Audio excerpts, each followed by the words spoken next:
two, one, and there's an error that occurred on your guest That's destination. mine. That's on Inform mine. them so they can fix it. That's what I'm doing it right now. Fixing it now. I'm fixing it now. And we're live. Yes. Tony D, what's going on? Trying to get this title right so I can share what you got going on. So my apologies for the error and or delay. Damn it. There's no problem there. What's new? What's going on in your world? This is Late Night Parents. Ways to follow the show, LateNightParents.com. We have Tony D, who is a knucklehead for life. Interesting broadcast. The one that preceded us on artificial intelligence and the like. Yes, we could talk about that real easy. I have my reservations about it as well. Okay, Twitch just popped up. The thing with AIs, and actually, I'll let you finish your narrative, then I'll go in. No, it's just couple topics tonight. I wanted to talk about the migrant crisis. I mean, the two big stories going on in the world: migrant crisis and debt ceiling. Okay. Yeah. We'll park them for now, because on Carmen and Rick's stream, they had a wonderful guest up there who was talking about artificial intelligence and all the different industries that now, these companies are using that skill set, that tool, that program, whatever you want to call it, that AI to, I don't know, do the job smarter and faster and more efficient and quicker. And it's more economical for the business owners. Absolutely. It's definitely ill. Well, you got to think about it this way. AI doesn't call in sick. AI doesn't need a benefits package. Exactly. AI doesn't need health insurance. Exactly. It's AI. AI ain't complaining. AI ain't going to be lazy. AI don't take a lunch break. All of that. Yes. AI doesn't need compensation adjustment or merit increase. Yes. So let's put those things into perspective for AI. Yeah, it's with technology, you got to embrace it. You got to be in tune to what's happening. You got to watch what's going on. You got to be ready for it because it's coming. Period. That end of story. And I hate to say it like that on purpose, but I think another question is, you and I have talked for the last several years, and Rich Valdez preceded you when we would do the radio show on WGBB 95.9 FM here on Long Island. And we always talked about skill sets. We always talked about needing a specific skill set as these job requirements are changing. Because 30 years ago, you could get away without using a typewriter. No, you couldn't. Well, 30 years ago, you can get away without having specific computer skills, but as long as you were able to type. Yes, you can have type of skills, but you didn't have to have computer skills. Yes. Right. Now, it's a prereq. So I'm just saying, you got to be smart, because the skill sets are changing by the minute. Everything's going to be technologically advanced, and people got to get caught up on technology. 3 years ago, when the pandemic hit, the problem we had with online schooling was even a lot of the teachers weren't privy to what was going on. I'm talking to the other app, Helen. How you doing? People on the other app, I got them watching as well. I was actually going to put up one more, just trying to throw the show out there. A lot of the teachers weren't privy. Helen, how you doing? With the Google Classroom, if you will, Even a lot of kids and their parents didn't know. One thing that happened during that whole global shutdown, and I will say it like that on purpose, everybody had to learn how to work a computer. Everybody. You had to learn how to teleconference. You had to learn how to multitask. Yeah, you had to learn how to multitask. Absolutely. You also had to learn how to spell. I'll say it. Everything. You had to learn all of that. So everything was falling into place. I actually remember telling my wife back then, we should invest in video conferencing because I can see that whole market skyrocketing. Tell me I'm wrong over the past 3 years. No, I mean, the video conferencing was always there because, like, but we didn't need it as much. We didn't need it as much. People who were not in the technology world or the business world, or who didn't have to have all the meetings all the time, you didn't need it as much as you did during the pandemic. Everybody had the damn near video conference. The teachers were video conferencing with the kids. Right. But what I'm talking about is it was more hardware specific.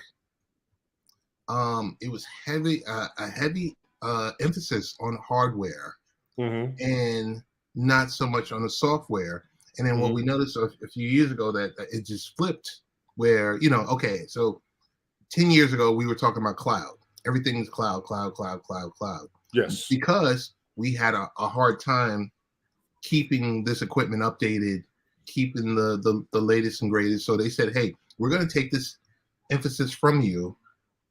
We're going to put it behind this wonderful curtain, and we're going to manage this, and we're just going to give you the software. Yes. And from 3 years ago, we weren't, a lot of people weren't doing this. A lot of people didn't feel comfortable. 3 years ago, 3 to 5 years ago. Tim, how you doing? Tim Conrad, what's good, man? How you been? A lot of people didn't feel comfortable social media and video conferencing. They didn't. People had to get used to it. That is a side effect of the global shutdown. People had to get used to being online, talking to folks, communicating with folks, video conferencing, learning technology. That was pretty much a side effect and a byproduct of what was going on because they made everybody stay home. They shut everything down. I actually tell people a lot, when people talk about planning something ahead of time and go through with it, you have no excuse if you don't. That situation tells everybody you don't have to have an excuse. Something will shut you down. You have no excuse of not understanding when people can't make things happen the way you want them to. I'm just going to say there was always a subset of people that did embrace the technology. Yes. It was a small subset. Yes. So let's just say of that subset, let's say 20%. And I'm just throwing out hypothetical numbers. 80% say did embrace that and had a much harder time dealing with it. But now we're running into situations where people are comfortable with using Zoom and Teams and whatever else. But it gets to a point now with AI, the game continues to change even more because, hey, now someone or something is doing your specific job, your function, even more efficiently. This is also going to take away a lot of jobs from people. Carmen, how you doing? It's going to take away a lot of jobs. That was the biggest fear. It's going to replace actual people up there. That's a great excuse to never do anything ever again. Oh, well, something might stop me. For the procrastinators. I agree with you. Procrastinators. Tim says the lockdown helped streamline a lot of the technology too, like telehealth and such. Correct. I also emphasize teleworking being legal. I think that is a great asset, honestly. Teleworking being legal? Like you're talking about telehealth or? No, teleworking being more prominent and more legal because people were against it. I am actually a proponent for teleworking because. Hey, Carmen. Especially for the parents. Because you can't always get to work early when you got to get the kids to school. You also got to leave when the kids got a situation where you need to be home before all of that, especially for parenting. I am a big proponent for it. The telehealth, I know it came up. A lot of doctors prefer to see you face to face. It does help with the more accurate examination for things that they're liable for and how they have to properly diagnose you. I don't have a problem with telehealth, but I can see the little gray area with it. Big question is, were they able, yes or no, to still receive their copay, and were they able to bill out? Yes, they were. Say what? I said, were they able to still receive their copay, which allowed them to bill out? Yeah. That's what it comes down to. It's I feel you on that. I didn't think about it, but I it's feel like, you on that. Yes. Doc, my tummy hurts. Okay, here's what I'm going to prescribe to you as I'm looking at you on the screen. Yeah, but you may have a new situation, new condition, which will give them a misdiagnosis, which also give them a malpractice lawsuit. So Yeah, it could. Follow-ups, I agree with telehealth. Initial diagnosis, I kind of got to see things their way. So what about the times when you have to see your doctor and to get that prescription refilled? I think those can have some leeway, but there's a gray area to it. When I realize how much the stuff doctors got to go through and to try to avoid a malpractice lawsuit, I try to give them any help. And I go to the doctor a lot myself. Mm-hmm. They need to see you. They need to look at you. They got to check your vitals in the first place. And I'll go ahead and be honest. Some of these folks out here be lying just to get pills. Okay. That's why they took their Percocet off the market. Y'all jokers to mess up the game for everybody. Go ahead, man, before I start rambling. I ain't trying to. And that was sponsored to you by Tony D. That last comment. Exactly. So, Carmen, great stream. We were just talking about it. We were talking about AI. We were talking about the aspect and thank you for allowing me to ask the question to your guest about what scares him about AI. Because everyone who's any type of professional, maybe the word scare is not the appropriate one. What causes, a person to feel a specific way about a new technology that's out there that is ultimately is going to reduce jobs? He gave a great answer, Ted. Honestly, he really did. He did give a really good answer. He did. But I'm just saying, we're dealing in a society that there's a certain skill set that there's a gap. If there wasn't a gap, based on the original purpose of AI, we may be misinterpreting. That's why I liked what he said. He was like, people are scared. They got to get used to the adjustment. They're going to have to come with the times. He's actually correct. The problem we have with AI is people are worried about them losing their jobs. We also got to worry about people impersonating us. Okay, that's true. But I'm primarily talking about there's already a skill gap. Mm-hmm. We don't have enough people to work these cybersecurity jobs. We don't have enough doctors or lawyers or teachers or there's certain skill set jobs that gap remains, and I'm wondering, does that help the gap or does it increase even further? We have to ask ourselves why we have a lack of employees in certain fields. With my job specifically, I know a couple of areas and a couple of reasons why. With my job specifically, in your industry, I'm not 100% pertinent or professional, but I will say what I've learned. Sriracha sauce, how you doing? Oh, that's your man. Hi, that's Carmen's homeboy.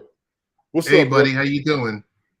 Hey, excellent show to you and Carmen. Honestly, Carmen, I'm going to go into let me sidebar real quick. I apologize, Carmen. You was up there having a ball, and that's good. That's what you should have. You was having a ball. That's the fun I have when I broadcast. It's good to see that you was enjoying yourself. I'm going to go ahead and tell you. Now, back to the original point. With your field, Ted, a lot of people don't have patience. A lot of people aren't good on math and good on computers. It can be intimidating. I think that's the biggest situation you have with your field. And then you also got people who will leak information. They can't keep a security clearance standard, if you will. Now, you would have to tell me if I'm wrong, but those will be my first impressions as far as what's going on, while there will be anybody lacking in your career field. No, I will tell you definitely. It's just the stuff that I talked about before. Is there's gaps. Yes. There's gaps because there's not enough. What's the reason that there are gaps in your field would be what I would ask you. There's somebody from the outside looking in. It's not enough people that have either the certifications or have the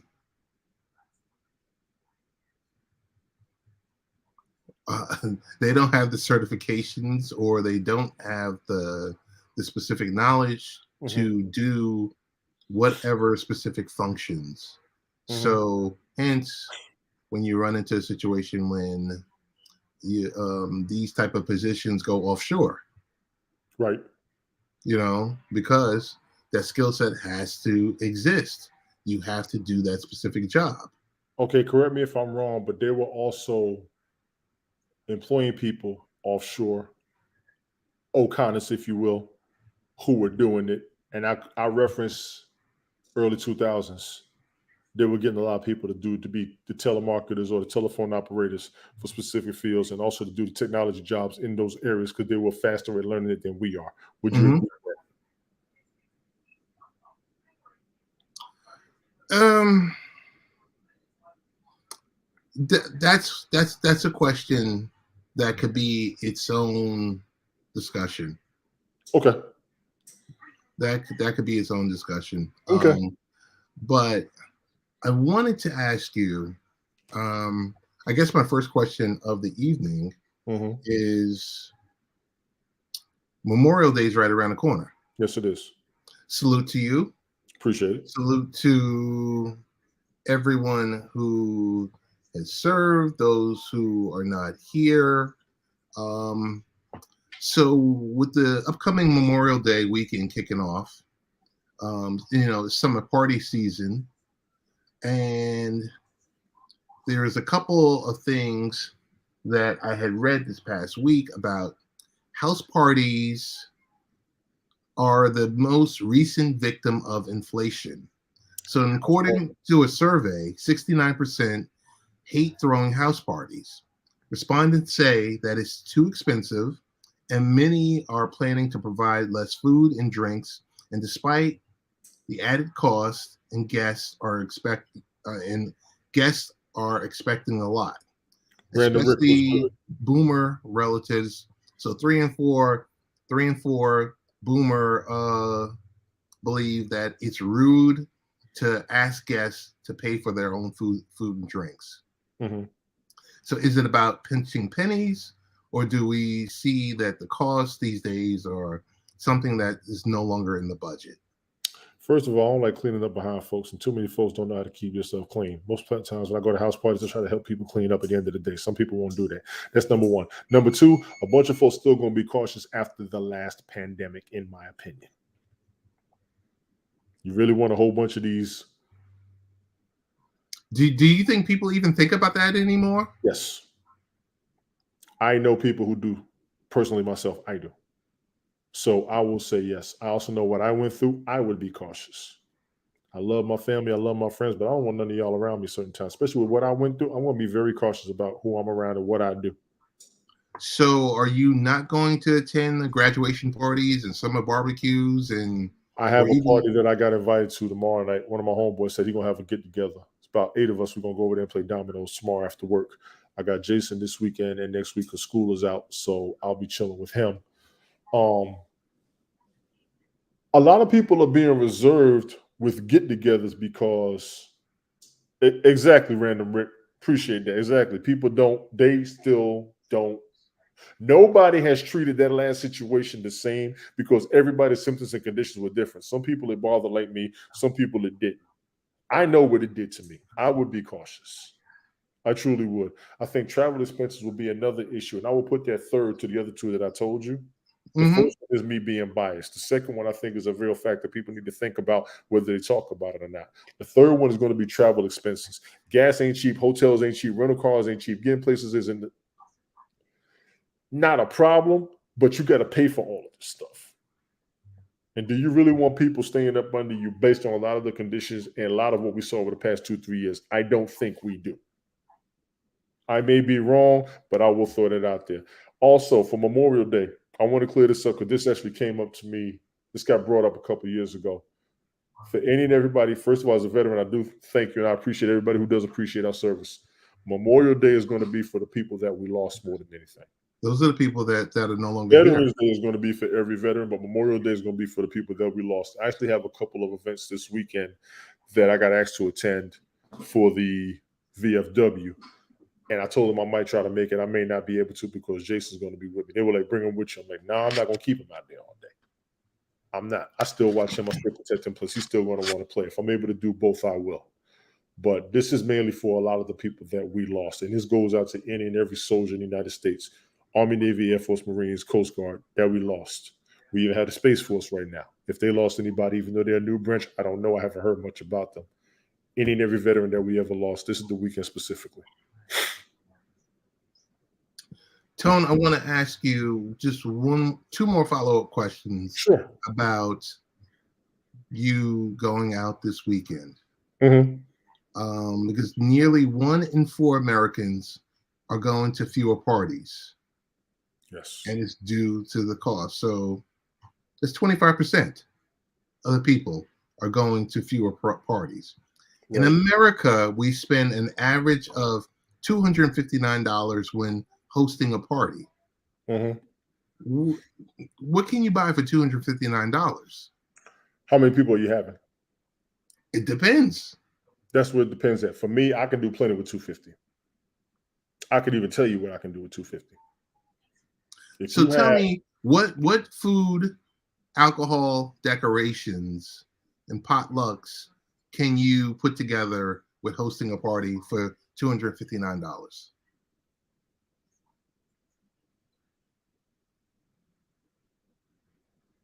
Most of those people are going to be drinking beer.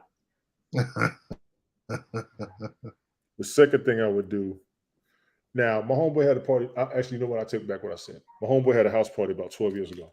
13 years ago now. We was here. He planned to get together for a fight. He said he was going to fry shrimp, and he was expecting about 100 people. I said, you're going to fry shrimp for 100 people? I said, you realize how much shrimp you need to have? He said, no, we're going to be all right. They had about 3-4 bags of shrimp. I just looked. For 100 people? It was about, I think about 20 got there at first, and then when the fight came, more people started coming. I got there, and I was like, what fight was it? This was the 2010, around the spring or the beginning of the summer. I forgot who it was. So you all had to look that up. It was 2010. I was sitting there looking. I said, I'll be right back. I'll be right back. Everybody gets one right. And they was frying. Listen, they had the grill. They had the little fryer going. The shrimps was going. I'm not going to lie. They had some shrimp, but I'm like, most people that I know will eat at least 10 shrimp without trying. I said, I'll be right back. I went to Chick-fil-A, ordered a party platter, had talked to Subway on the way to Chick-fil-A, was picking up my party platter from Subway, had also called another restaurant, ordered 100 lemon pepper wings, and came back with all that food. Then we had leftovers. He was like, dude, I said, I don't know what the hell y'all think. Look at all of us. The bunch of us that work together are at least $250. The women aren't going to eat that much, but they're still going to put a couple of those shrimp in there. They're going to eat at least 10 shrimp because shrimp ain't fattening. And then you got other folks coming afterwards. I don't know what y'all was thinking. And I wasn't even trying to play him out. I just didn't want nobody coming over there acting up in his house. We wound up having over 100 people at the house. And then people brought the liquor because they were like, do y'all need us to bring anything? Y'all need us to bring anything? I said, listen, he's got this, and this. All these people here, y'all get some Ciroc, get some Hennessy, get some Crown. And that was back when Crown Black was the biggest thing out there. Crown Black and Hennessy Black were the two biggest bottles at that time. And then we had a Ciroc. I like the Ciroc pina colada. The coconut Ciroc. What's on the Chick-fil-A platter? I get the nuggets. I get the party nuggets, and they give you all the sauces. Let's be clear. About 6-7 of them nuggets on top of that shrimp, you good. It was a nice little combo I had. Then I got the lemon pepper wings, and I got the Subway sandwich. If you ever get a Subway sandwich, the party platters, whoever's still hungry out there is a greedy bastard. Sorry. What's up, Takara? Takara says, what's up, Ted? Hey, Takara, how you doing? Okay. So we've talked about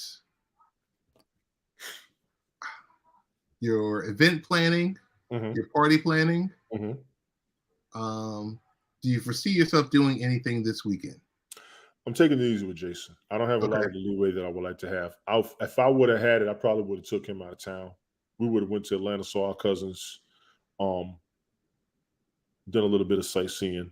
He actually has some friends around here he's trying to see more than anything. So it's cool. What's up, Leslie? How you doing? It's cool. Me and him will chill out. He really just wants to be around me, and that's a blessing. Leslie, I'm waiting for the invite from Tony because I mean, what you were just talking about, I'm game. No, like I said, I don't like cleaning up after folks, so don't set me up.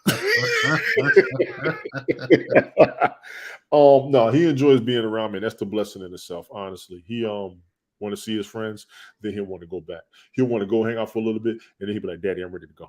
You sure? Mm-hmm. He'll come home and just sit up under me, and we watch TV together. He'll watch my iPad. I could take a nap. He get the snack. He gets to chill. He's good. He's good. I'm feeling good with that. I am. So having him around has always been a blessing, man. I want to go place somewhere to do things. If I had it, I would just take him with me.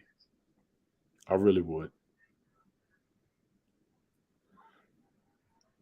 Oh, absolutely. Get into. I'm listening. We're not going to talk Carmelo Anthony. We can, bro. We're going to talk. Melo retired, cuz you know what to cover Melo? I don't know. I thought Melo should have retired a few years ago. I agree.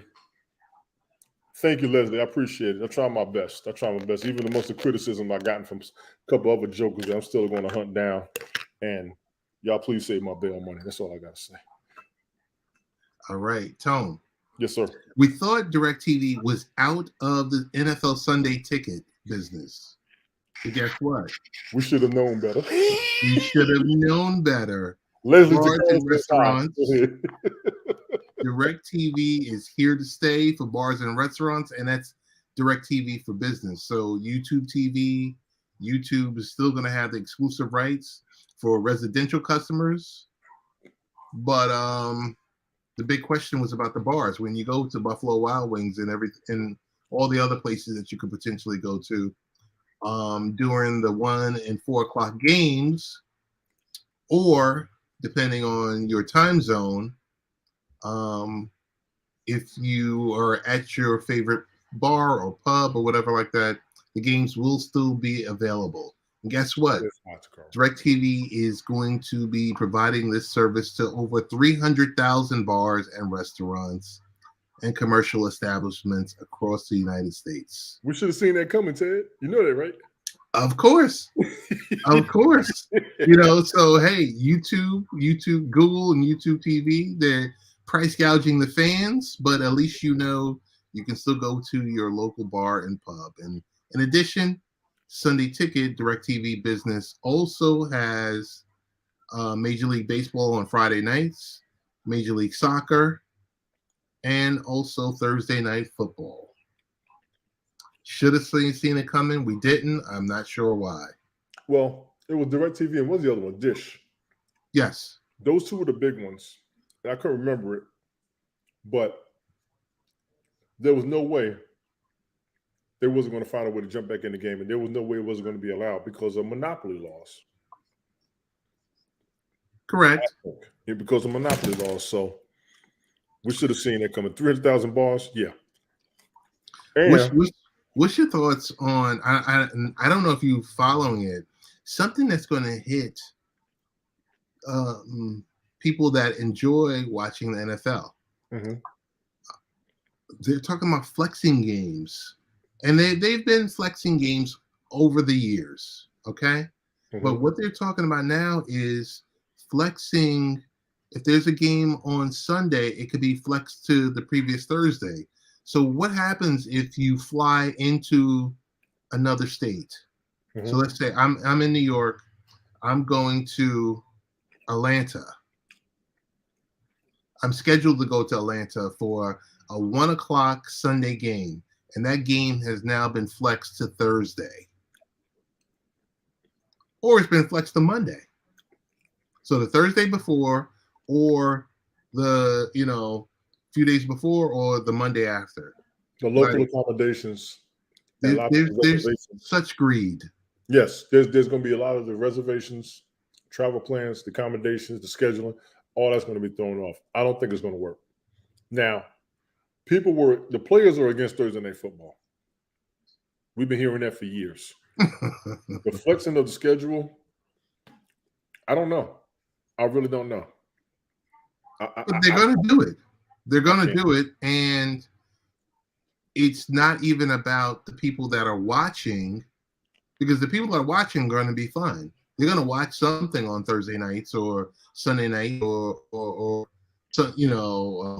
Monday nights or, Sunday at 1 or at 4. It's the people, the actual fans that go to travel. That's the issue. You would travel to games. Imagine if you get ready to go to a game, you bought a ticket, but then they reschedule it. Now you got to change everything up. Yes. And let's look at travel. You got to fight just to get to a game. Do you really want to deal with that change? Right. So I think about, this was a few years ago, right? Mm-hmm. Was going to go to Camden Yards in Baltimore. Mm-hmm. Drove down there with Smoke. Yeah. I remember Smoke and I drove down there. Torrential rains on I-95. We left at like maybe 9 o'clock in the morning because the game was at 1:15. Only to arrive to find out the game had been flexed for ESPN at 8:08 at night. And I know he was cussing his ass. Are you serious? But I've seen that. I've seen it before, and I'm just like, okay, people are going to lose their minds. Agreed. But the thing is, it comes down to it. When you're so, hey Rick, how you doing? Rick Costa was good. When you're so greedy, and that's what these owners are, the level of greed. Are we really talking greed? Honestly, it's greed. Okay, and I'm being honest about it. I don't know. You don't think it's greed? I'm not sure. Those are not games we want to cancel. Those are not games we want to cancel. Saturday games you can't have. Actually, I'm talking good about this. Saturday games you can't have college football. Friday night games you can't have high school football. Sunday is all NFL. Mm-hmm. I think what they should do, and I think we brought this up before. Y'all forgive me. I had to put something on my stomach. I started getting the munchies. Every game can be shown. You're good, Carmen. Every game can be shown on Sunday if you work out a deal with the networks. Any network that turns down any NFL game is crazy right now. Wait. Yes. They make more money showing these games outside of the 1 and 4 o'clock. Fully understood. They're making billions of dollars. Yes, but most games are regional. Take somebody like me who likes the Jets. I don't get to see too many Jets games. Mm-hmm. They want you to spend $400 for a Sunday ticket. You're right, and that's what's going to come down to. I think I would like to see the network show the games, but as I think about it, it's another headache. Everybody has regional coverage. Yahoo Sports used to show games. Twitter used to show games. Amazon has shown games. You know what I'm saying? Mm-hmm. So there's ways to show games. If you can't make it, they still need an audience. Every Sunday, you can pack your stadiums. The problem is getting the game to everybody. You got to understand this. Mm-hmm. That sport is king. Yes. They get all the eyeballs. If you look at the top 100 shows for 2022, NFL, NBA, 90% of the shows were sports, and of that 90%, 80% of it was NFL. Mm-hmm. So, you got that, and then you also, I mean, and I don't mean to be on my soapbox right here, but you got like this past week, NBC purchased a playoff game that they're going to show exclusively on Peacock. Do you have Peacock? I got Peacock. I don't have the paid version, but I got Peacock, yes. Right. So if you want to see that game, you got to have the paid version of Peacock. Yeah, I might have to go ahead and pay it for the wrestling pay-per-views too. That's why I say, Tony, I say greed. I say greed because it's NBC had to pay $110 million to show a 3-hour football game exclusively on their streaming service that the world is definitely not going to want to miss. So they're going to have to pay up for Peacock. I understand. I don't know. I understand. I'm just thinking variables, and you're right. Business but is it's just dollars and cents. That's what it comes down to. Now, mind you, they're gonna make dollars when people watch it. Just got to make it accessible to everybody. Peacock is going to be the best streaming platform to use. JoJo, what's good? Peacock's going to be the best streaming platform to use because one, it was free, two, was low. They got nothing to do but the rise on it. You had Peacock, you had Pluto. You know who else they should get in touch with, right? They should have got in touch with Tubi. I don't know why they haven't worked with them. Tubi be showing stuff live. Tubi be showing. It's free. It's free. Exactly. Peacock was too. They just started charging for wrestling. It's free. They just I do want to give a shout out to Carmen and Rick because you guys weren't on. I was talking about your stream from earlier this evening. Once again, knocked it out the park. As always, you guys do a great job. Whether today when you were interviewing, that's from the heart. Whether you're interviewing a guest or you're just doing the hangout. So yeah, his name is High. It was good. And Carmen, you missed my compliments earlier. I was telling you, you look like you was thoroughly enjoying yourself, and that's good. That's good. Exactly how I feel when I was up here. When I get all excited and crunk and just want to go, you look like you was having fun. You really did. It shouldn't be. Rick, you was all right. I heard you singing, Rick. You was all right. He was singing Tina Turner, the very best of Tina Turner. You shouldn't be up here brooding and upset with the world, and I think this is complaining, being negative, being pessimistic, being antagonistic, all of that. I agree. Yeah, I agree. And that's why I say she was thoroughly enjoying herself. She can, you know what? And Carmen, I'm going to pick on you right now. You like to keep a schedule. You like to keep a time frame. You ran all the way the hell over. I don't want to hear it from you no more. You full of it. You full of it. So I was sitting in the cheap seats, enjoying the stream, and a comment came up and it said, "Well, they're usually on at 10. Or they're usually on right after us." I think she comes on at 9. No, yeah. Yeah, she and comes we usually on come on at 10. And I was like, I'm actually enjoying myself because, there's so much, I don't know. There's so much other stuff. She wants to keep a format. She doesn't like to be up there long. And I've always understood that. But what I've noticed about, and Carmen, I'm going to tell you this again. When you start having fun, you start getting comfortable, you will go. You used to keep 30 minutes. You started going an hour. Now you're going over an hour. And it's fun. It's good because yourself, you're going to do more with it. She used to always ask, why do y'all be up here so much? I was like, we always having fun. And I'm watching her enjoying herself. That's really good. Really watching her broadcast. Here's the other piece. The other piece, and Tony, don't get mad at me. Sure. The other piece is I know she comes up on Thursdays. So I know that's when to expect her, and she doesn't oversaturate herself. Never does. So she can focus on, hey, this is what I'm going to talk about, and I'm going to give it the best I can do, and that's that. So that's why I enjoy the stream. Yeah, she always did. She kept it straight to the point and just stopped right there. That's what she was used to do. Mr. B, JoJo, what's going on, man? How you doing? in the house. What's happening, brothers? How y'all doing today? I don't know. How you doing? Brother, I'm splendid. I'm truly enlightened. I'm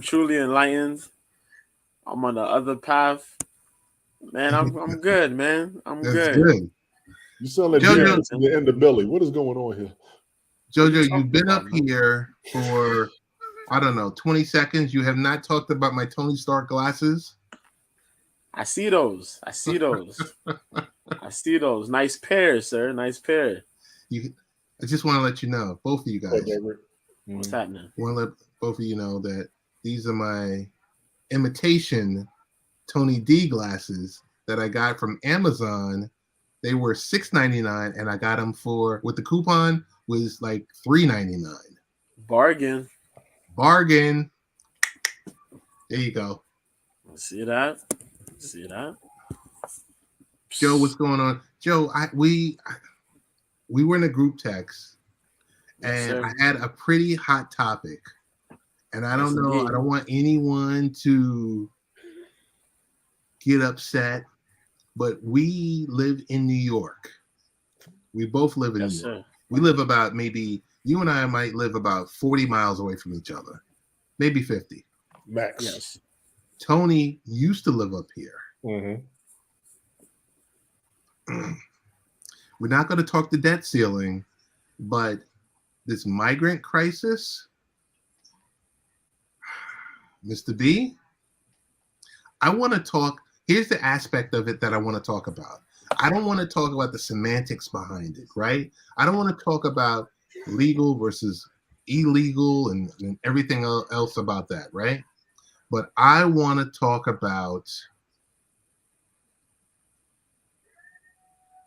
Mayor Adams, who's dealing with this issue, and he's catching heat from Republicans and Democrats. It's all over the news. It is. It's all over the news. It's all over the news. My question to you, because I don't live in the city anymore. I used to live in the city 20 plus years ago.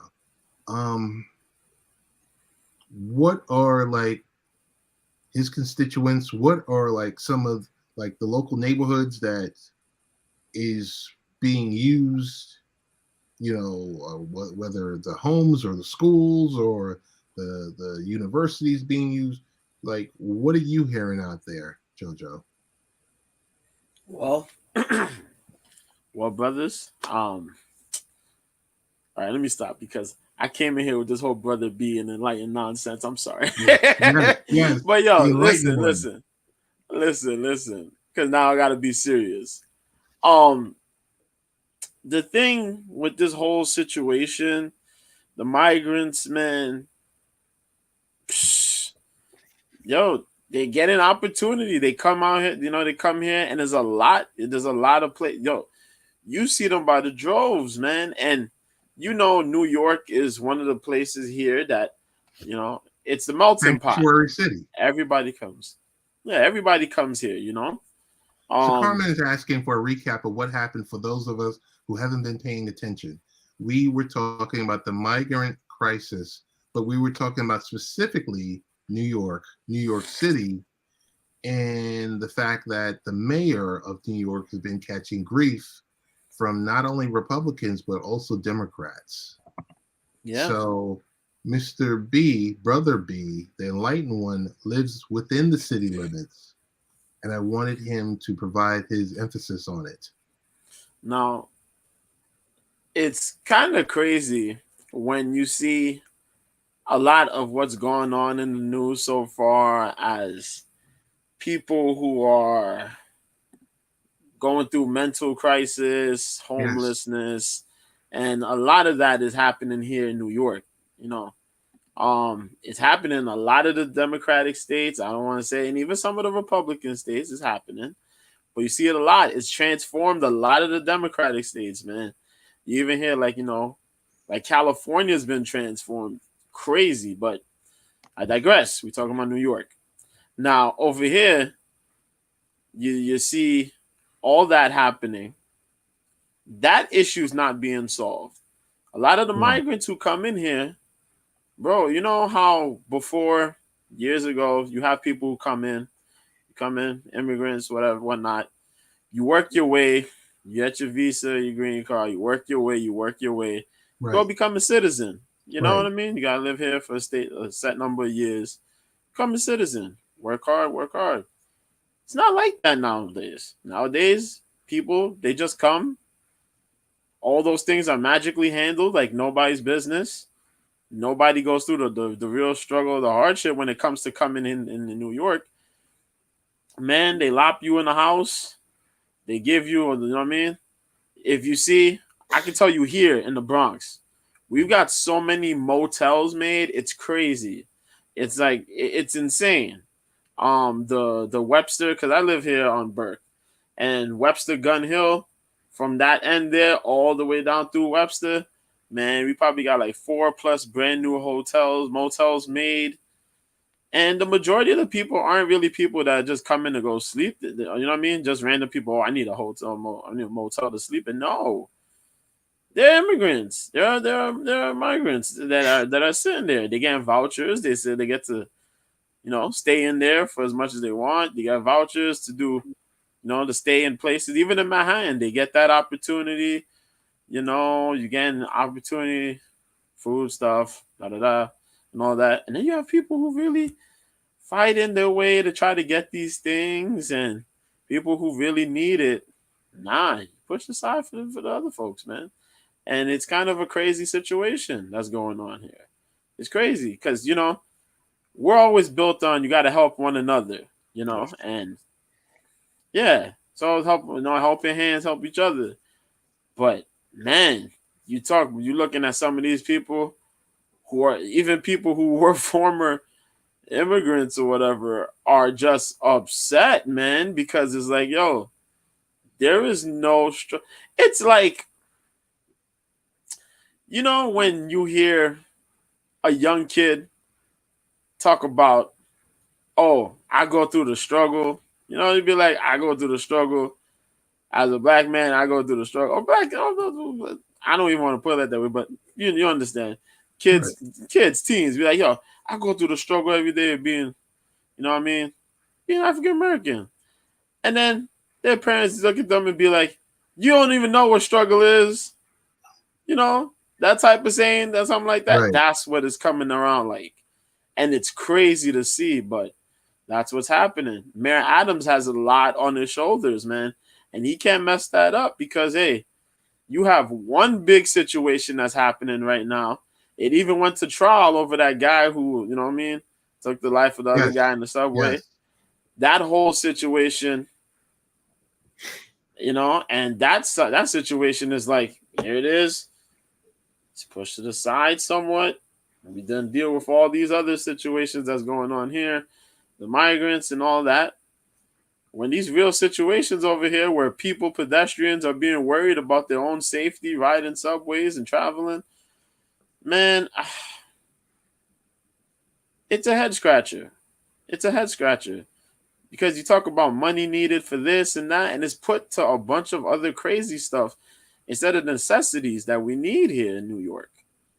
We going through a lot, man. Like New York is going through a lot.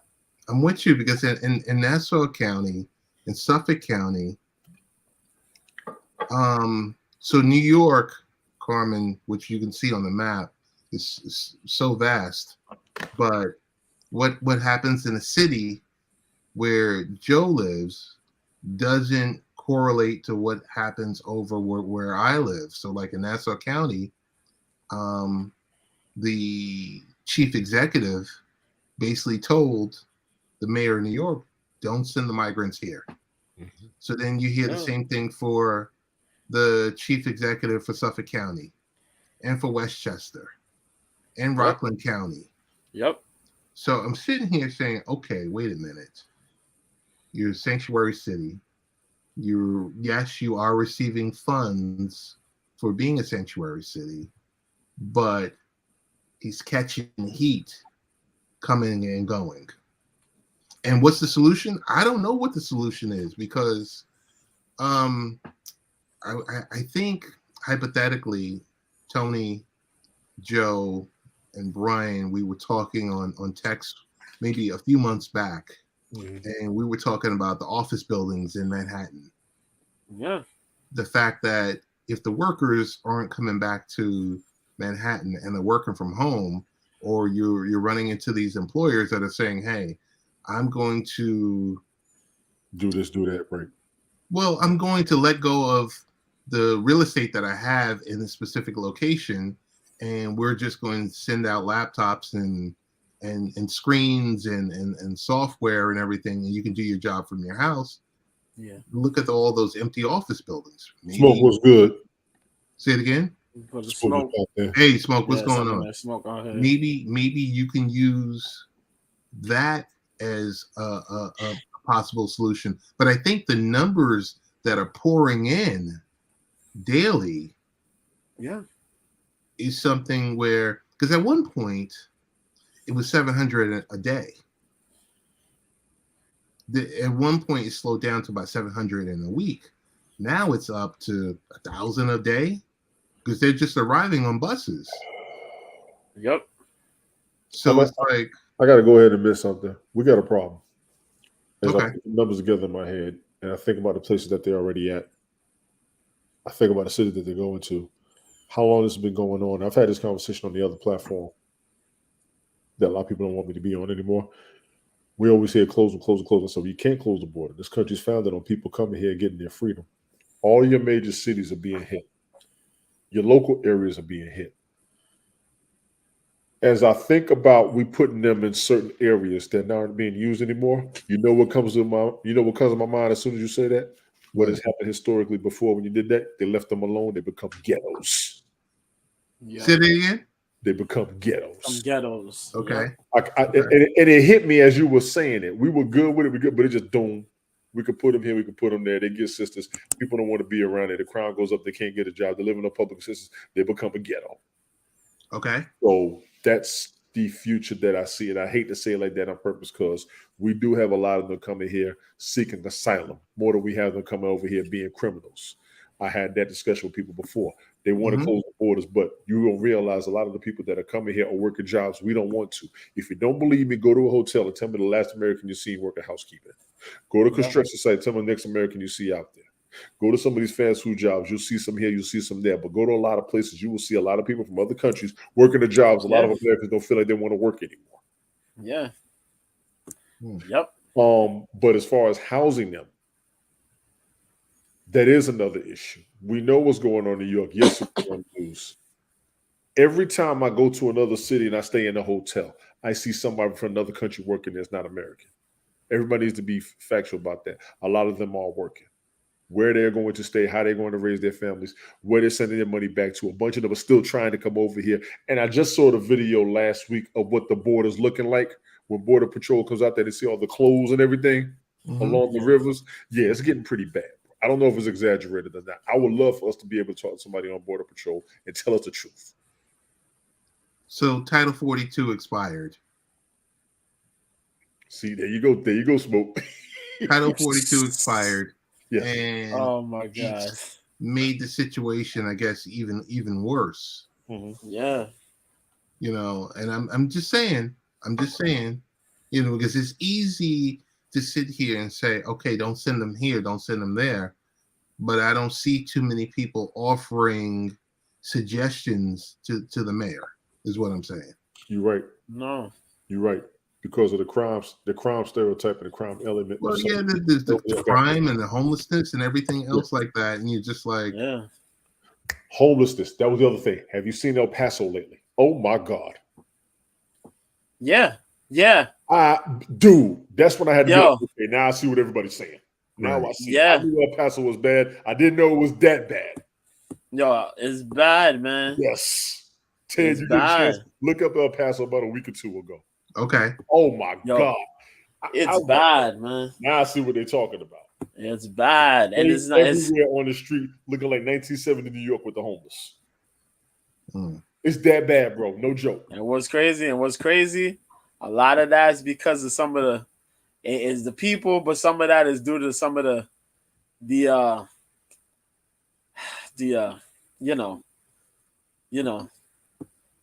politicians. Drugs and the politicians don't. Some of the politicians, they really don't give a damn. As far as Mexico goes, they don't give a damn. But we talking about, you know what I mean, gangs and drugs and a lot of other stuff. Gangs and drugs. Yeah. Gangs and drugs. Yeah, that's a given. You know that. Drugs cartel, man. These people run you out of house and home, man. It's a crazy place. It's crazy, man. It's insane. And it is crazy. El Paso was very bad, and I had to sit back and understand where people are coming from when I saw it. El Paso is very bad, what I saw. Okay. Very bad. Very, very bad. There's a lot, man. There's a lot. Yeah. Yeah, it's a lot. You know, that there and neglect, even neglect, just neglect because nobody's trying to help over there. They look and they see what's happening there. It's like, yo, we out of here, man. We don't want to deal with it. Heard about have been And it's El a scary Paso, place. Ciudad Juarez, El Paso. I haven't heard it that bad at Tijuana, and that's another border city. But El Paso and Ciudad Juarez were the two worst ones that I've seen recently. All right. We'll table this for future discussion. Mm-hmm. Joe, what's going on this week in combat sports? Not much, man. Not much. It's quiet. So I'm here enlightened, man. That's why I'm here enlightened. Ain't no violence happening, man. I'm all about peace. But nah, to help you out real quick, we got some light stuff. Nothing special. You know, they got LFA happening. LFA is going down this weekend. If I remember correctly, what is it? LFA, I want to say, was it LFA 159? If I remember correctly. Yeah, LFA 159. They got an interim light heavyweight fight going between Rodolfo Bellado and Acacio dos Santos. There you go. Ooh, I was about to fumble that. That's gonna be. I think if I remember correctly, that's gonna be live in Brazil. I think so. Yeah, is it Brazil? Yes, Sao Paulo, Brazil. It's about a 12-fight card, but you know they only show the main card portion, so it's 6 fights on there. Some good fights, man. They got a good prospect, Geraldo Neto, that's gonna be fighting on there. Lucas Rocha, who's undefeated at flyweight, he's pretty dope. It's a straight up Brazilian fighters, and then you got Junior Luis versus Anderson Ferreira. But Geraldo Neto and Lucas Rocha are 2 fighters you gotta pay attention to if you're into MMA. KSW is on this weekend as well. That's the Russian promotion. I know, Ted, you be on my case for trying to stream some of the events, man. I'll try my best because we got boxing, but if I don't stream it on Saturday, then you know I do that stream on Sunday. But KSW 83 Coliseum 2, really good events, man. Really good events. You know, everybody through the European and Russian area there, region, are gonna be fighting. We got Mamed Khalidov, who's a really big deal at middleweight. He's gonna be fighting Scott Askham. Askham fought a little bit everywhere. He fought on Cage Warriors. Askham also fought in the UFC a little bit. He's 19-5 out of England. Good fight there. We got the lightweight championship versus between Marion Okay, got it. Zlakowski, there you go. Against Saladin Parnassi. There you go. Yes, out of Italy, not Italy, France. He's 7-1. Marion is 25-8-1. We also got a good couple fights. We also have the vacant middleweight title fight between Paul Paulak and Thomas Romanowski. Romanowski is a name because Romanowski fought in Bellator, if I remember correctly. He had a brief stint in the UFC. He fought in a couple other regional areas of organizations too. Really good stuff.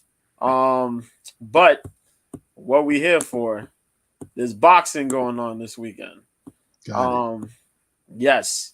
And boy, oh boy, there's some boxing that's going on and there's some boxing news that's happened.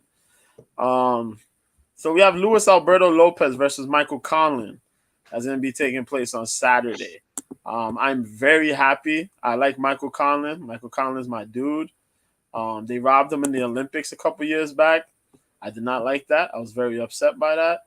You know, things happen, but they robbed my mans, and that was not what's up. So he will be out here fighting Lawrence. No. My fault. Fighting Luis Alberto Lopez. That's gonna be fire. A dude that actually beat him is also gonna be fighting on Saturday as well. As Leigh Wood goes, the name. So Leigh Wood is gonna be fighting Mauricio Lara for the WBA featherweight title in an epic rematch that took place last year. if I remember correctly. Was it last year or earlier this year? But it was where Leigh Wood got knocked out in like the 7th round, if I remember. I think it was the 7th or 9th round. He got dropped bad. So bad that the corner had to throw in the towel. This dude wanted to fight, but they said, nah, buddy. Nah, that's not happening. Wow. So he'll be back here fighting this 12th rounder again on the zone. So that will be very, very exciting to see, man. I can't wait for that. Terrence Crawford and Errol Spence was announced. Finally. Yeah. So we getting that. Was it July, right? We getting that in July 29th. Yes, sir. July 29th. We getting that happening. What's that girl?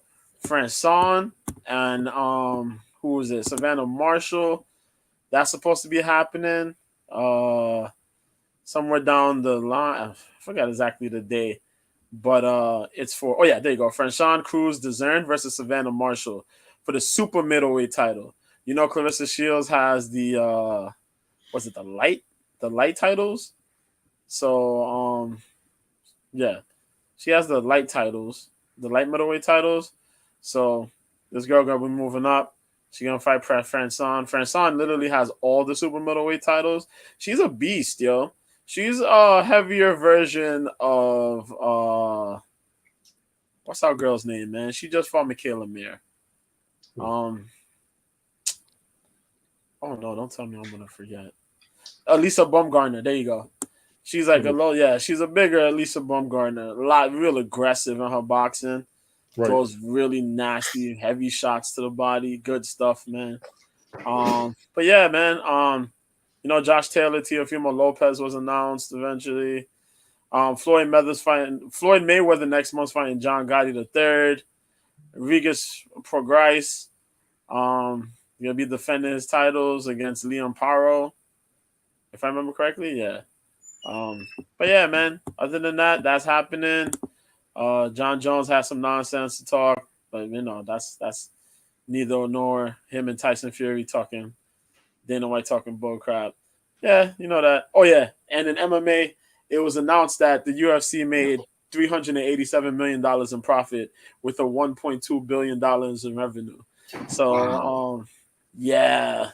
It's big. They made the biggest profit, I think, out of every other combat sport that's happening, whether in other MMA organizations and or boxing. So that is crazy.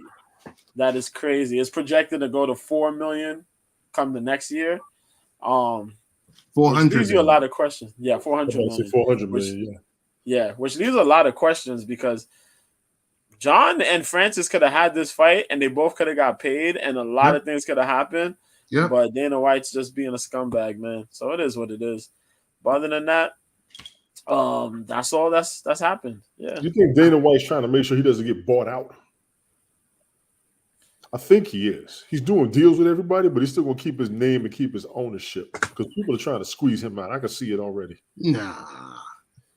You think so? Dana's the one. Dana's a guy who he plays the game very well. Tony's right. He plays the game. JoJo froze. I say that game because very well. So none of those situations happen.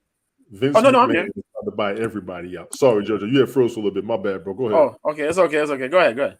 Yeah, Vince McMahon is buying everybody out. He's got NXT. I think he's about to buy AEW based on the comments we was talking in the group chat today.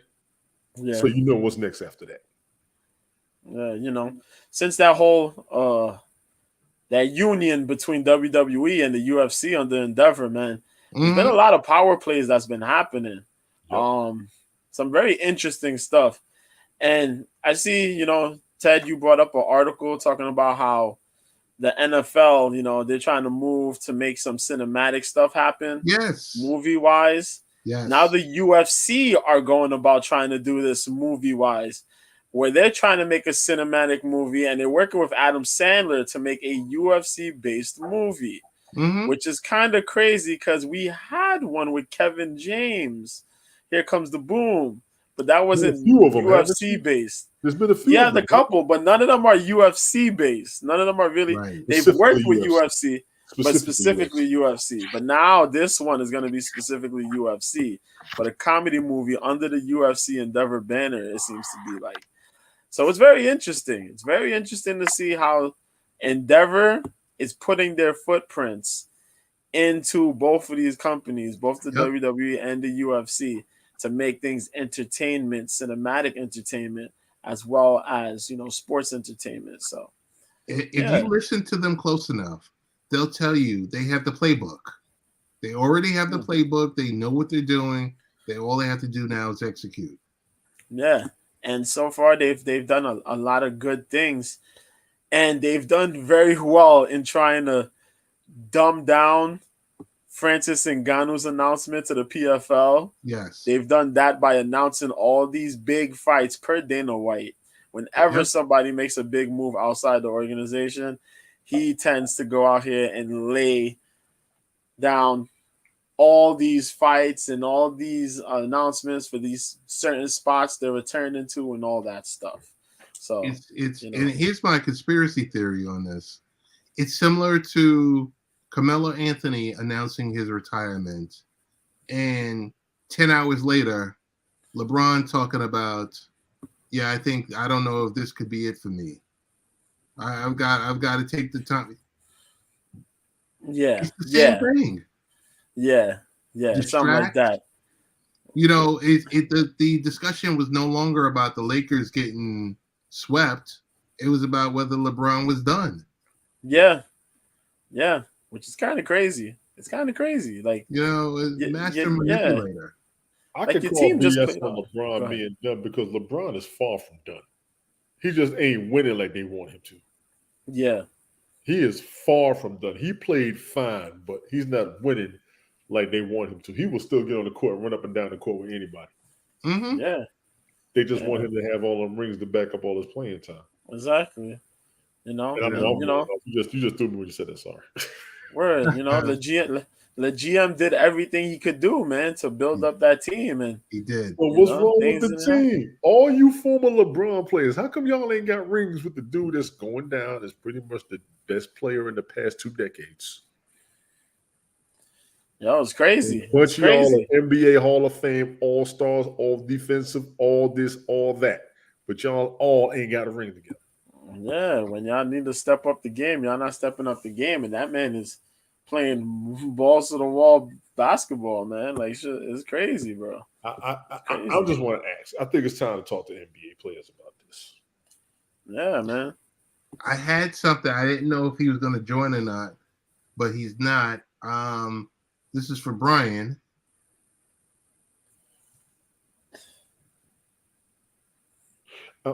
Ooh. Madden 24 as crossplay for PS5, Xbox X, and PC online users. Just when you thought video conferencing was an issue online, this is about to be a problem.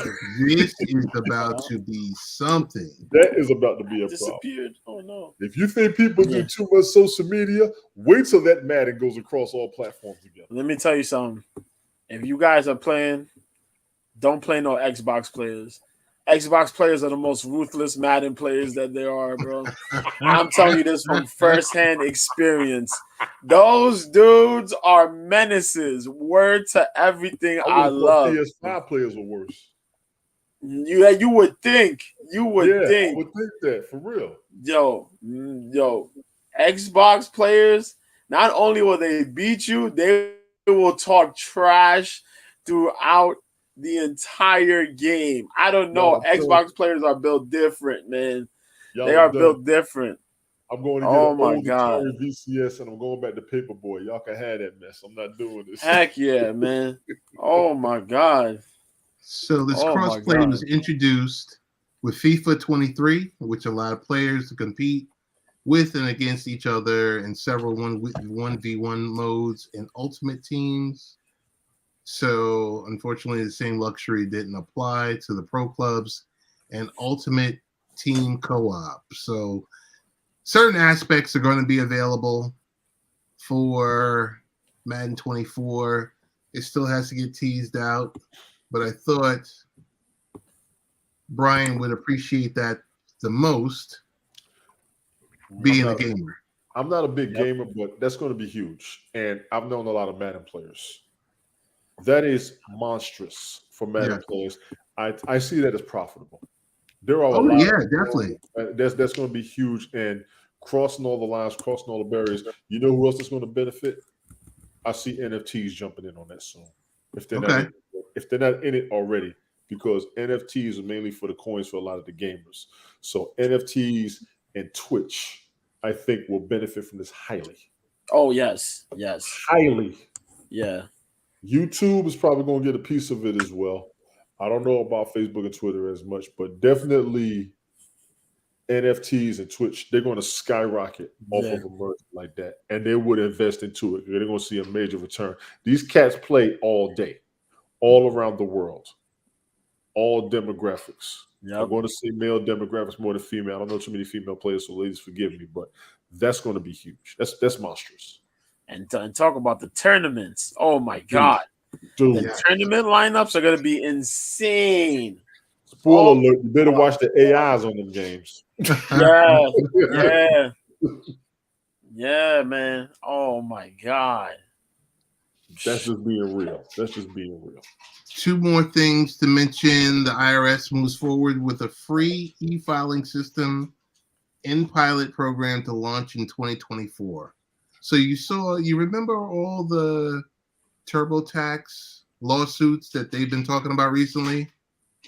TurboTax owes millions upon millions of dollars to hundreds of thousands of people because if you're just filing like a 1040 EZ form, that should be free.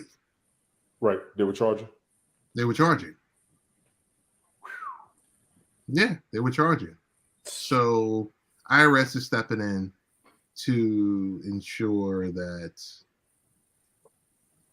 hey, we're going to roll out this pilot that if you just have to perform a 1040 EZ, meaning, the most simplest, you don't own a home, you don't own this, you don't own that, you just want to throw in what your W-2 is listed as.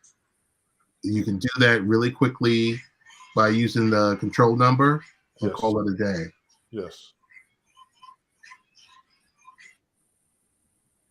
Thought I heard a beep. The only thing I got with TurboTax and those 1040 EZ forms, they made it seem simple. I'm quite sure somebody caught something. They saw something that they missed. Because most people have a problem doing their taxes by themselves. I'm one of them. Right. I can think I did something wrong, and I promise you something else is going to happen. And by the time you get through about 6 or 7 of them steps, let me go find somebody else. True that. What else? Social media is bad for our youth. Has been. We've always been cautious of it. Stalkers, predators, hackers. It's this week. There was more reports. There's more reports than usual. Really? Yeah, it's not healthy for the youth, for their mental. It's not healthy just in general. You need to limit it. I think that goes across not just with the youth. Does it benefit your wealth or your mental health? Then you got the YouTubers who are getting assaulted and all that. Yeah. For prank videos. Dude. I see one kid, he got shot. That's crazy. Yeah.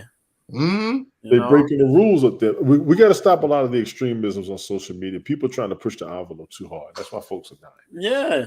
Well, but are they pushing it too hard because they want clicks? Yes. I was thinking about this last week. I told everybody last year before. Definitely, I was telling Brother Shannon, watch the movie Ron Goes Wrong. Watch that movie. Nobody paid attention to what they were saying for real. Watch that movie. They talked about kids on social media. They specified it, the good and the bad. And it should have hit every parent, anybody that's worried about social media. They showed the truth. This little girl, she had a little social media. She had her little friends or whatever. She was doing everything for the likes and the follows and all that. Mhm. Something negative happened. When that got out, her numbers kept skyrocketing. And when she wanted it to stop, it wouldn't. And it depressed her. Mm. It's just a character. It's just a cartoon. But y'all got to remember, that movie came out about 2-3 years ago. The situation like that happened 18 years ago in Colorado. Remember that homosexual kid that killed himself because of online bullying? Yeah. Y'all ain't thinking. Yeah. And I'm just being real with all this. Yeah. We got to be careful with social media and our kids. Jason asked me the other day, can I get this? I said, nope. Nope. No. He said, Daddy, my friends got it. Mm-mm. Yeah. Daddy, you on YouTube? Yeah, I am. Mm-mm. Yeah, we had a couple years ago, we had a young pro wrestler, Hana Kimura, passed away because of online bullying. Yeah, online bullying. Yeah. And a bunch of you periscopers out there, what's that girl's name that killed herself last year? Oh, my God. Yeah. Some of y'all do too much. Sorry, let me stop. I'm about to. Yeah, it's true. They be doing too much. This ain't my broadcast. Sorry, Ted. Nah, it's all right. I mean, it's true, though. People be trying to do the most, man. It's like, bruh. I should have called. Oof. Let me stand up and walk. I'm about to. Go ahead. It's upsetting. It's upsetting. It's upsetting. There was a couple, you know. You had the girl on Facebook during 2020, you know. She had a joint broadcaster between Periscope and Facebook. And, you know. And what's worse is the motherfuckers that laugh about it. I'm sorry. That's sorry. It's aggravating. Edit that out, Ted. Edit that out. My bad. It's aggravating. Yeah, no. That's Nah, it's aggravating. I'm just gonna upload it as explicit. We're good. Yeah, my apologies. My apologies. On your show, man. But when these folks start killing themselves and people don't be caring, and a bunch of them want to see who else they can do it to, it bothers the hell out of me. Yeah. This is why we got a problem with social. Let me stop. Do you want to talk real briefly about John Morant and him needing a welfare check or wellness check? I saw the notification. I didn't look at the story specifically. Y'all He tell me needed a what. wellness check because he posted like goodbye with pictures of his family and stuff like that. And posted some pictures. Then he left a message that said bye. That so they did a wellness check on him. Did a wellness check. The police were at his house. Yeah. They found him. He was fine. He's fine. He was fine. Yeah.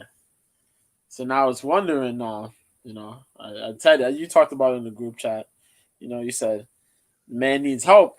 Is it that he needs help or is it, you know, a PR type situation? Yeah. And you got to play devil's advocate sometimes. It makes you wonder. It makes you wonder. Yeah, because it's like, yo, he could need help, but, you know, if you saying, you know, mental illness, you know, mental health ain't well, it's one thing if it really ain't well. But if you're doing this to soften the blow of all the other craziness that's been going on so far, brother, you're gonna have problems. You're gonna have problems for real.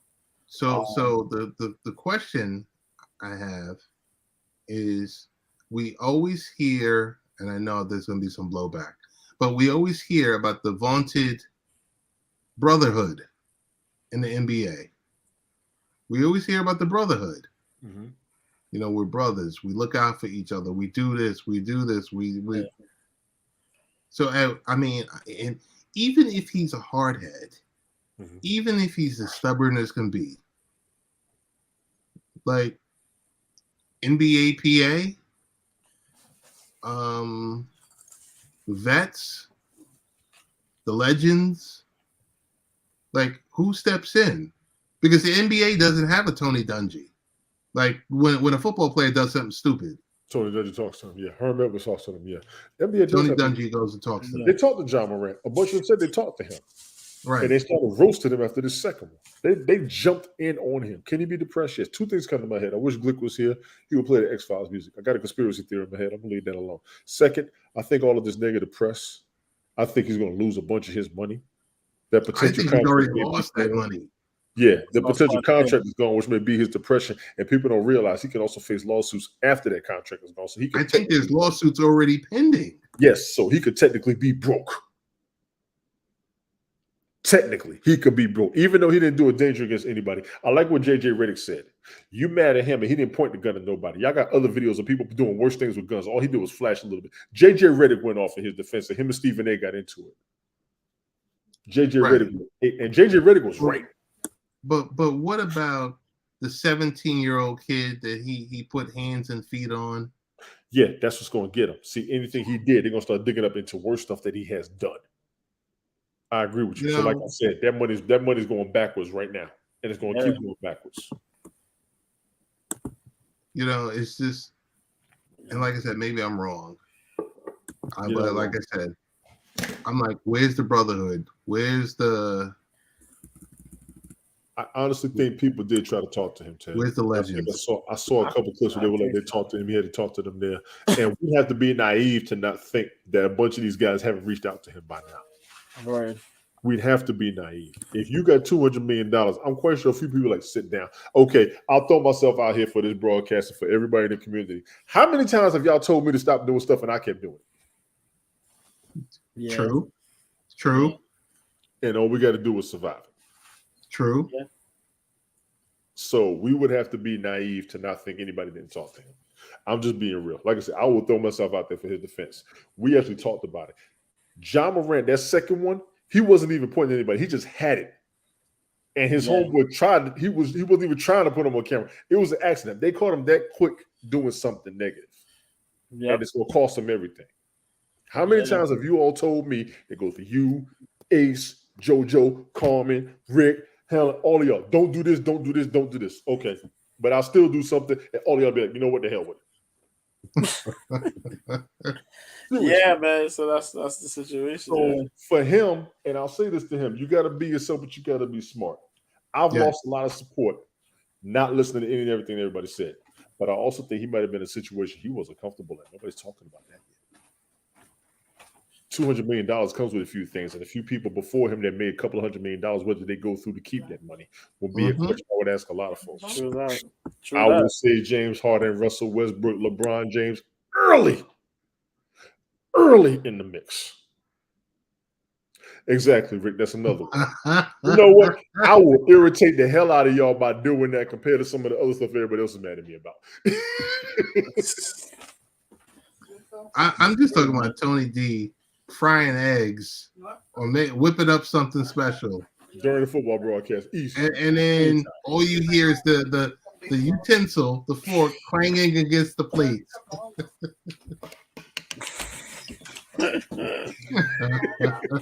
Oh my God. In real life. Yeah. I hope he makes it. I hope he isn't being penalized. I hope he's not being penalized as much as they're saying. If he loses half the season, that's going to hurt. If he loses the contract, that's going to hurt. Then he's going to have lawsuits, was going to compound the loss. The potential money that he was going to make is going to be based off of those lawsuits. So he won't have any money. And then they're going to stick him in a situation where he's going to be in the NBA for life.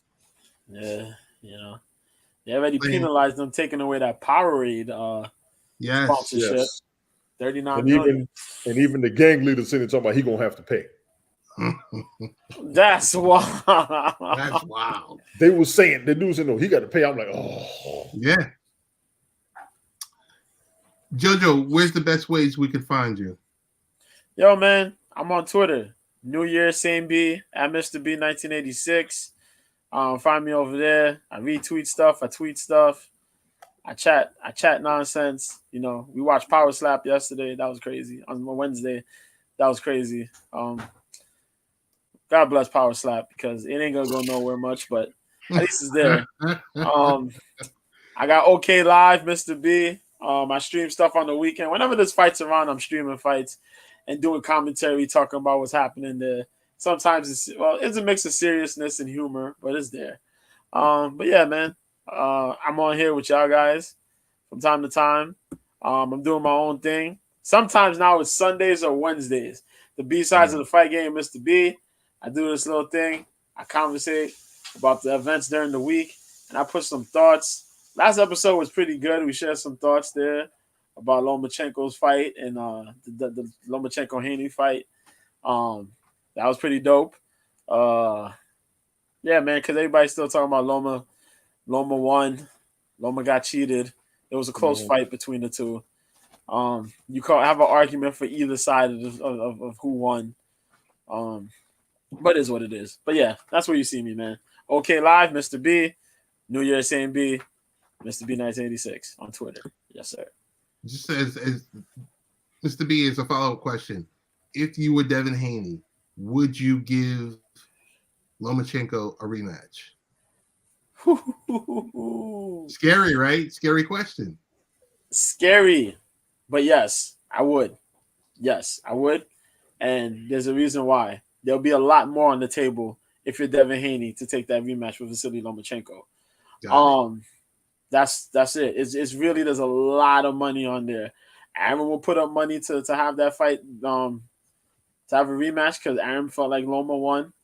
You know, I think Haney re-signed with these guys at Top Rank, so he's gonna make money again. There's a lot on the table.